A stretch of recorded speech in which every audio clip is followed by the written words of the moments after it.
जय हिंद, नमस्कार सभी साथियों को, शुभ संध्या, गुड इवनिंग, राधे राधे, नमस्कार। चलिएगा साथियों, जैसा कि आप सभी को पता होगा, आज है 21 मई और आज दिन में यानी कि दोपहर को आज आपका जो पीटीटी का जो इंट्रेंस एग्जाम हुआ था, प्रवेश परीक्षा हुई थी, जिसमें अपने 2 वर्ष बीएड की बात करते हैं या फिर अपने इंटीग्रेटेड परीक्षा 4 वर्षीय बीएड की बात करें, यानी कि डिप्लोमा के लिए जो आपका इंट्रेंस एग्जाम हुआ था और उसके सभी ने सॉल्यूशन की जो है वो करवा दी है।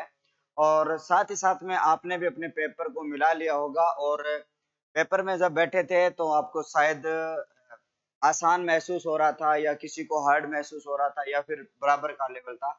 इन सभी के ऊपर अपने चर्चा करने वाले हैं, तो सभी साथी एक बार जुड़ जाना इस सेशन के साथ में। और हम यहाँ पर बात करने वाले हैं, जैसा कि आपको पता होगा, आपका शिक्षण अभिरुचि हिंदी, व्याकरण, जीके एंड जीएस क्लास, संस्कृति और रीजनिंग, इन सब का मिलाया था। और आपको कितने नंबर अनिवार्य है लाना ताकि आपको घर का कॉलेज मिल जाए, यानी कि आपके जो होम डिस्ट्रिक्ट है उसका जो कॉलेज है वो आपको मिल जाए। इसलिए हम उसके ऊपर जो संभावित जो कट ऑफ है उसके ऊपर बात करने वाले हैं कि आपकी जो कट ऑफ रहने वाली है। तो इस सेशन में मेरे साथ में है मूलचंद सर, दोनों मिलकर हम एक विश्लेषण करने वाले हैं कि कट ऑफ क्या रही और पेपर का जो लेवल है वो किस प्रकार का रहा। तो आइएगा सर, और अपने यहाँ पर डिस्कस करते हैं कि 21 मई का जो एग्जाम पेपर हुआ था जिसमें दोनों लेवल के पेपर थे, दोनों लेवल के ऊपर भी बात करेंगे कि दोनों पेपर का जो लेवल है वो किस तरीके का रहा था।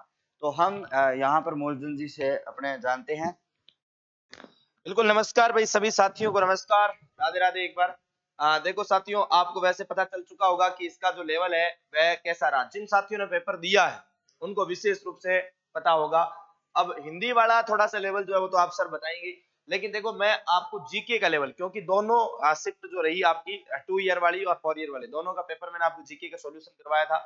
उसमें देखो एक चीज निकल कर आई आपके सामने, और वह जो है आपके सामने लेवल की बात करें तो जीके का जो लेवल रहा साथियों, इसमें ध्यान रखना, जो 2 ईयर वाला था, यानी जो 2 ईयर वाला जो आपका है, इसकी बात करें तो इसका जो है आपके मीडियम रहा। कुल मिलाकर अपन कह सकते हैं इसका लेवल जो कैसा था, मीडियम था। लेकिन साथियों जो 4 ईयर वाला जो आपके पेपर रहा वह आपका क्या रहा भाई, तब जो है अपन उसको कह सकते हैं क्या लेवल उसका क्या रहा, हाई रहा था। बिल्कुल, इसका लेवल क्या रहा, जीके का लेवल काफी अच्छा लेवल, जिसको अपन कह सकते हैं कि लगभग एसआई का जो पेपर होता है सिमिलर, उसकी सिमिलर जो क्वेश्चन है वो यहाँ पर पूछे गए। हालांकि 2 वर्ष वाली जो आपका पेपर रहा उसका मीडियम लेवल था, उसमें बहुत सारे क्वेश्चन सीधे क्वेश्चन थे और ज्यादा गुड क्वेश्चन जो है आपके नहीं पूछे गए थे। तो यहाँ पर जो है लेवल अपन कह सकते हैं कि बिल्कुल नॉर्मल जो है मीडियम लेवल जो आपका रहा था, बिल्कुल नॉर्मल भी नहीं कह सकते, मीडियम लेवल। और इसमें अगर जीके वाले की बात करें तो दोनों शिफ्टों में ज्यादा नहीं, लगभग 2 से 3 क्वेश्चन जो है उसके आपके बोनस मार्क्स के जो है क्वेश्चन आपके बन रहे हैं। बिल्कुल, तो बाकी आपको सूरज सर जो है अपने हिंदी वाला लेवल जो है आपको बताने वाले हैं। पूरी पूरी जो है आपकी कट ऑफ की चर्चा जो है यहाँ पर आपकी करने वाले हैं।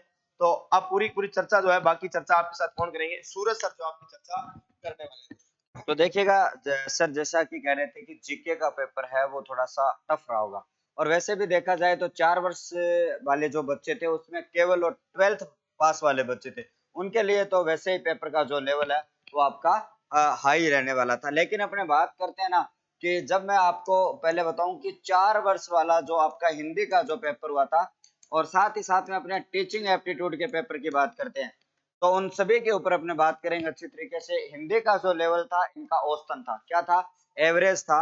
यहाँ पर क्या था, औसतन लेवल था, यानी कि अपने बात करते हैं यहाँ पर औसत पेपर यहाँ पर आया था। हाँ बिल्कुल, उसके साथ में अगर टीचिंग एप्टीट्यूड की बात करूंगा तो टीचिंग एप्टीट्यूड है वो आपको बिल्कुल थोड़ा सा लेवल से ज्यादा अपर लेवल था, क्योंकि टीचिंग एप्टीट्यूड के जो क्वेश्चन होते हैं उनमें आपको क्वेश्चन जो है वो समझने होते हैं। तो यहाँ पर ये कह सकता हूँ कि इसका जो लेवल है वो आपका हाई लेवल था। ये मैं बात कर रहा हूँ 4 वर्षीय जो पेपर था इंटीग्रेटेड एग्जाम के लिए, है ना। उसके बाद में अपने बात करते हैं 2 ईयर वाला जो मामला है, उसमें अगर अपने बात करेंगे, हिंदी का पेपर भी क्या रहा था, ज्यादा ना तो मुश्किल था और ना ही आसान था। यहाँ पर भी मैं आपको कहूंगा कि यहाँ पर हिंदी के पेपर दोनों के दोनों क्या रहे थे साथियों, औसतन रहे थे। और अपने टीचिंग एप्टीट्यूड की अगर बात करी जाएगी तो टीचिंग एप्टीट्यूड की बात करेंगे तो आपका लेवल बिल्कुल हाई लेवल दिया गया था। हाई लेवल इसलिए कह रहा हूं क्योंकि बच्चे जो है वो साइको से क्या होते हैं, थोड़े से दूर होते हैं, और यहाँ पर सीधा सीधा आपके दिमाग के साथ खेला जाता है टीचिंग एप्टीट्यूड में। जब तक आपके क्वेश्चन सही ढंग से नहीं समझ में आता तब तक आप उसका जो सॉल्यूशन है, उसका जो जवाब आप वो नहीं लिख पाते। अब हम उसके साथ साथ में अपने बात करेंगे, क्या सर इन दोनों में आपका जो पेपर जो है वो बोनस हो सकता है क्या?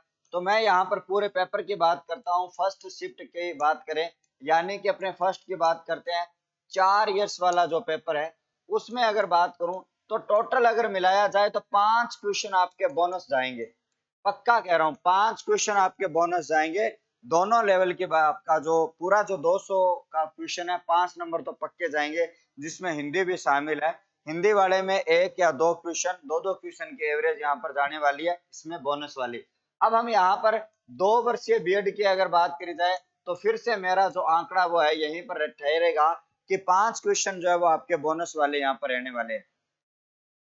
इसलिए रहने वाले हैं क्योंकि एक तो मैंने व्यवहारिक वाला देखा था, एक अल्प प्राण वाला देखा था, दोनों के दोनों यहाँ पर गलत दिए गए थे।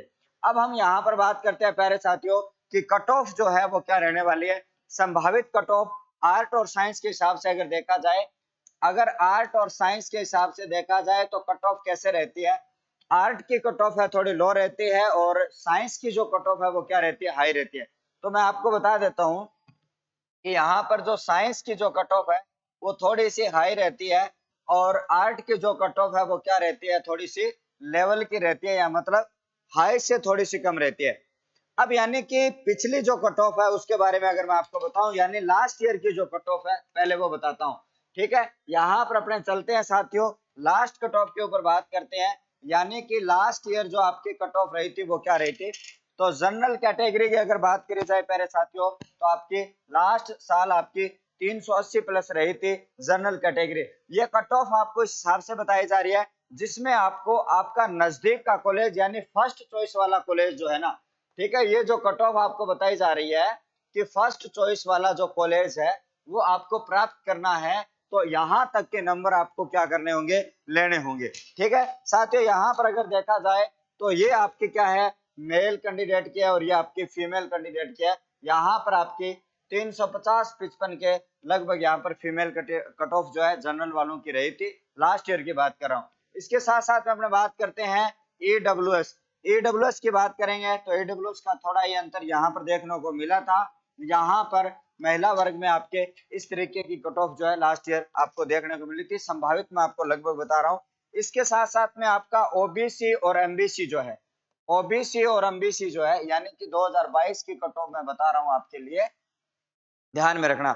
ओबीसी और एमबीसी की बात अगर करी जाए तो आपकी 360 है यहाँ पर, और इस साइड में अगर देखा जाए तो आपकी क्या है, 340 जो आपकी कट ऑफ है वो यहाँ पर क्या है, रहने वाली है। आप सभी को अच्छी तरीके से याद रखना है। इसके साथ साथ में अपने बात करते हैं, यहाँ पर अपने बात करेंगे साथियों, तो कुल मिलाकर आपको मैं बता देता हूँ, यहाँ पर एससी और एसटी की लगभग जो है बराबर कट ऑफ रहती है आपकी 330, और यहाँ पर महिला मेल कैंडिडेट की बात करूंगा तो 310। ये तो आपकी क्या थी प्यारे साथियों, आपकी लास्ट जो है वो आपकी साइंस की कट ऑफ थी 2022 में, क्योंकि 100 की सीट होती है, वहां पर 70 कैंडिडेट है वो आर्ट के होते हैं, 30 आपके 20 कैंडिडेट है वो साइंस के होते हैं, और 10 कैंडिडेट जो है वो आपके क्या है, कॉमर्स वाले स्टूडेंट होते हैं। क्या 10 स्टूडेंट है वो आपके कौन से होते हैं, कॉमर्स वाले स्टूडेंट होते हैं। ये आपका क्या रहता है, रेशियो रहता है। सर अब की बार जो है 2023 में क्या कट ऑफ रहने वाली है, तो आपको मैं बता रहा हूं, जनरल कैटेगरी की बात करेंगे, अगर आपके 360 के आसपास का स्कोर बन रहा है, आपका 360 के आसपास का स्कोर अगर बन रहा है, तो यहाँ पर आपकी जो कट ऑफ है रहने वाली है मेल कैंडिडेट की। यहाँ पर अपने फीमेल कैंडिडेट की अगर मैं बात करता हूँ तो 340 प्लस की बात करेंगे। 340 प्लस का जो स्कोर है वो आपका फीमेल कैंडिडेट के लिए रह सकता है। ईडब्ल्यूएस की बात अगर करेंगे तो 350, यहाँ पर 10 ही रहता है, लगभग यहाँ पर 330 या 340, 335, लगभग यहाँ पर 330 के लगभग आपकी कट ऑफ रहेगी। ओबीसी की अगर बात करें 340, और 340 के साथ साथ में अगर बात करेंगे आपकी फीमेल कैंडिडेट की आपकी 320 रहने वाली है। और यहाँ पर अपने बात करते हैं एमबीसी की, आपकी बराबर ही कट ऑफ रहती है, ज्यादा इनका कोई फर्क नहीं होता है। और अपने बात करें एससी और एसटी कैंडिडेट की, इनकी जो मेरिट है वो भी आपकी बराबर रहती है। और यहाँ पर अगर बात करेंगे 305 के लगभग अगर आपका इनमें स्कोर बन रहा है तो आपको फर्स्ट चॉइस का जो कॉलेज है वो यहाँ पर मिलने वाला है। इस तरीके से आपकी मेल और फीमेल की जो कट ऑफ है, बहुत सारे आंकड़े कलेक्ट करने के बाद में, पिछली मेरिट को देखने के बाद में हम यहाँ पर अंदाजा ये लगा रहे हैं कि आपकी जो कट ऑफ है वो इस तरीके की रहने वाली है। ठीक है साथियों, तो आपको यहाँ पर ध्यान में रखना है एक्सपेक्टेड जो कट ऑफ है, संभावित कट ऑफ है वो मैंने आपको बताई है। साथ ही साथ में यहाँ पर हमने बात करी कि आपके सामने ये लास्ट ईयर की जो कट ऑफ है वो भी आपके सामने मैंने बताई है, क्योंकि लास्ट ईयर इस ईयर को देखते हुए इस कट ऑफ का जो है निर्धारण मैं यहाँ पर कर रहा हूँ। ठीक है, आशा उम्मीद करता हूँ कि जो आपने इस कट ऑफ को अपने भली प्रकार से जाना होगा, समझा होगा और परखा होगा, इस तरीके की आपकी कट ऑफ रहने वाली है। ठीक है, वीडियो अगर अच्छा लगे तो आप लाइक शेयर जरूर करिएगा। चैनल को अभी आपने सब्सक्राइब नहीं किया तो सब्सक्राइब कर लेना। बहुत बहुत धन्यवाद, थैंक यू।